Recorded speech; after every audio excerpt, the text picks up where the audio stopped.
खासदार संजय राऊतांवर मनसे नाराज असल्याचं कळतंय। संजय राऊतांच्या काँग्रेसच्या वक्तव्यावरून नाराजी असल्याचंही समजतंय। आमच्या पक्षाची भूमिका आम्ही मांडू अशी भूमिका मनसे नेत्यांनी घेतलेली आहे। काँग्रेसला मनसेकडनं कोणताही प्रस्ताव नाही हे सुद्धा दरम्यान स्पष्ट केलेलं आहे। आपल्यासोबत वैदेही काणेकर फोन लाईनवरून जोडल्या गेलेले आहेत। वैदेही, काही काळापूर्वी संजय राऊतांनी एक मोठं वक्तव्य केलं होतं आणि त्यावरून आता मनसेची भूमिका समोर येते। मनसेच्या कोणत्या नेत्यांनी हे म्हटलंय आणि नेमकं काय म्हटलंय जरा सविस्तर सांगशील? नक्कीच आपण बघतोय की मनसेमध्ये सध्या संजय राऊतांवरून नाराजी दिसून येते, कारण संजय राऊतांनी ज्या पद्धतीचं विधान केलेलं आहे त्याच्यामुळे निश्चितच ही नाराजी आहे। कारण प्रत्येक पक्षाचं विधान किंवा प्रत्येक पक्षाची जी स्ट्रॅटेजी असते ती त्या पक्षाचे नेते व्यक्त करतात।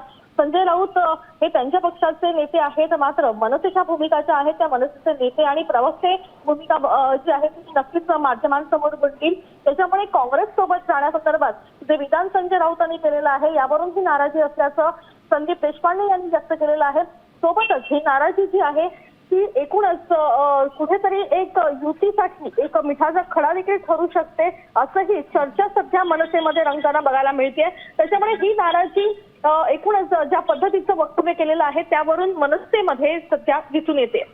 नक्कीच वैदेही, धन्यवाद सविस्तर माहितीसाठी। अगदी बहुआयामी उत्तर त्याने दिलेलं आहे।